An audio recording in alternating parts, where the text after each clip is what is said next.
देवादिदेव महादेव मैया पार्वती को प्रणाम करती हूँ। इस कालखंड के प्रथम शिव के श्री साहेब भैया को प्रणाम करती हूँ। ममता मई दीदी आनंद को प्रणाम करती हूँ।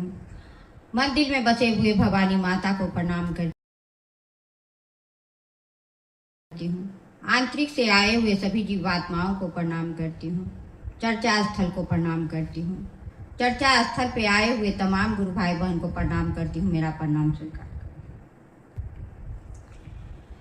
देखिए दीदी, यह शिव की वाणी है, शिव की चर्चा है और हम लोग को शिव की ओर चलना है। हम लोग को साहेब भैया 3 सूत्र दे करके साहेब महादेव की ओर चलने का राजमार्ग दे दिए हैं और महादेव की ओर हम लोग चलते चलते हैं। कहते हैं आदमी का मन की शक्ति से ज्यादा, शारीरिक शक्ति से ज्यादा उनकी मन की शक्ति होती है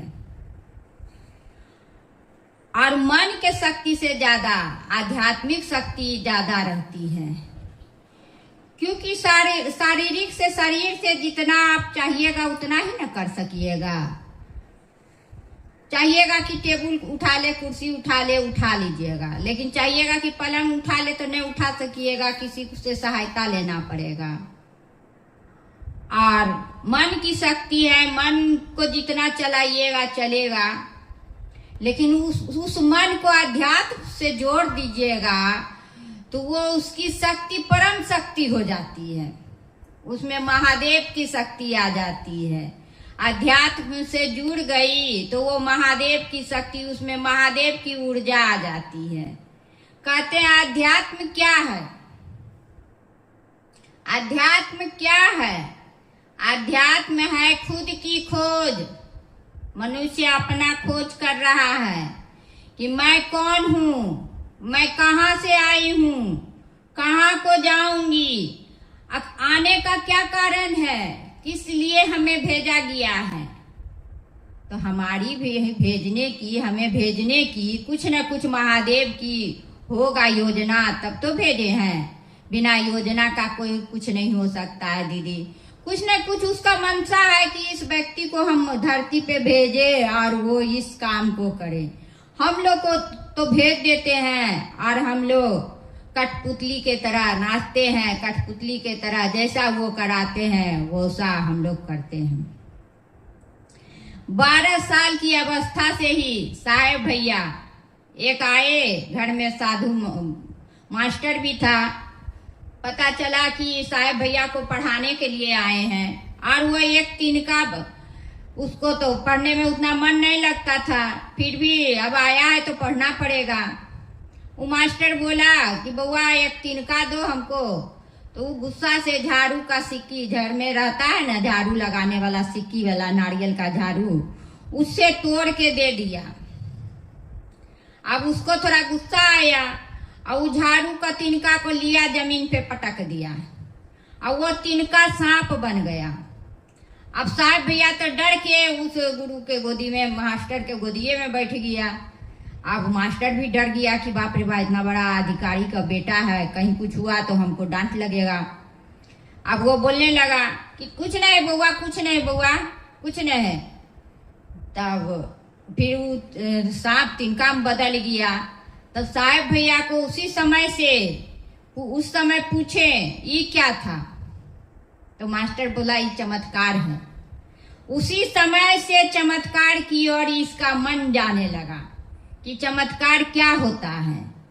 खुद का खोज करने लगे कि आदमी आता है तो कहाँ जाता है या कहाँ से आता है। उस 12 साल की अवस्था से वो शमशान की यात्रा करने लगा।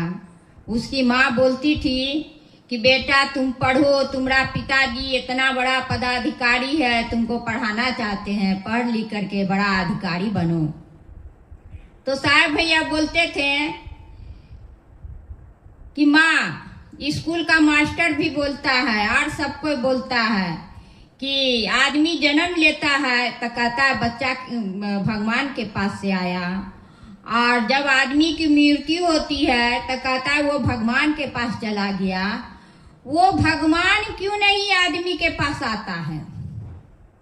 उस भगवान को मैं लाऊंगा। देखिए उसकी कथन सही हो गई। आज उस महादेव को धरती पे उतार दिए। एक साधारण सा मनुष्य जिसके सांसों पे नमा आई या सिवाय उतर गया, पतले दुबले साधारण सा युवक, उसकी सांसों पे आई नमा और सिवाय उतर गई। आम के वृक्ष के नीचे बैठे हुए हैं साहेब भैया और अध्यात्म की कुंजी का खोज कर रहे हैं। हाथ में चाबी का गुच्छा लिए हैं। घर खुली है और तब चाबी हाथ में लिया है। क्या कोई ऐसा पूछा आज तक कि घर खुला है तो फिर चाबी हाथ में क्यों है? तो उसे तो अध्यात्म की खोज करनी थी कि अध्यात्म क्या है। गाछ के नीचे बैठे हुए हैं, आम के गाछ के नीचे, और वह सोच में है कि इस गुरु तो मैं बना ली हूँ, लेकिन वो गुरु तो शरीर में है नहीं जो हम उसको क्या हम बोले। सब जगह से हारे हुए थके हुए थे और हताश और निराश थे। चाबी का गुच्छा घुरा रहे हैं और उसे एकाएक नमा आती है, सिवाय उतर जाती है। नमा आती है, सिवाय उतर जाती है। सोचिए, इतना पतला दुबला आदमी साधारण सा और किसी के ऊपर क्यों नहीं आया? नमा आई और सिवाय उतर गया। सोचिए कितनी बड़ी बात है। और वह एकाएक बोलते हैं, रे रे रे यही तो खोजत रही। पास में बैठी हुई माँ उसकी बोलती है, का हेरायल रहे बउआ, का खोजत रहे? तो वो बोलते हैं, साहब भैया कुछ नहीं माँ, चाबी हेरायल रहे। वो कौन सी चाबी थी जो हेरा गया था? कौन सी चाबी थी? यह आध्यात्मिक चाबी थी। अध्यात्म का खोज कर रहे थे साहब भैया कि मैं कौन हूँ, मैं कहाँ से आया हूँ, कहाँ को जाऊंगी। खुद का खोज। वह 12 साल की अवस्था से चमत्कार की ओर चल पड़े और उसे जब मधेपुरा गए, सिंहेश्वर मंदिर में प्रसाद का भोग लगाया गया और उस प्रसाद को भोग लगाने समय बहुत पंडित सब कुछ बोले कि इसके यहाँ भूत प्रेत आता है, भूत प्रेत खा लेगा, प्रसाद चढ़ जाता है। 50 रसगुल्ले नदिये में आए और उसे भोग लगाया गया। साहेब भैया तो डरे हुए थे, फिर भी बोले अपने महादेव को, गुरु भी बोलते थे, महादेव को बोले, गुरु लाज रखिया। और उनकी लाज रखी गई और मिठाई का, रसगुल्ले का नदिया जो था प्रसाद चढ़ गई। 15 रसगुल्ला गायब हो गया और 35 रसगुल्ला मानो ऐसे लग रहा है कि आधा आधा रसगुल्ला बीचे बीचे काट दिया गया है। सोचिए, उन्हें लाज रखी गई और सिंहेश्वर मंदिर में साहेब भैया को दया मिला। और बेगूसराय में रस्तोगी जी का घर में 3 बजे का समय है। उसके दोस्त काली का उपासक, वो काली माँ का पूजा के लिए सुबह से उठ के लगे हुए हैं। आज साहेब भैया बैठे हैं बालकोनी में। एकाएक आवाज आती है, हरेंद्र तुम क्या करते हो? तो साहेब भैया उस समय डिप्टी कलेक्टर थे, लेकिन वो बोले मैं सिर्फ शिष्य बनाता हूँ। वो डिप्टी कलेक्टर थे, वो चाहते तो बोलते कि मैं डिप्टी कलेक्टर हूँ, किसी का पति हूँ, किसी का बेटा हूँ, किसी का पिता हूँ, लेकिन उसने वैसा नहीं बोला। उसकी मुंह से निकला कि मैं सिर्फ शिष्य बनाता हूँ। यह कह करके साहेब भैया तो बोले मैं फंस गया।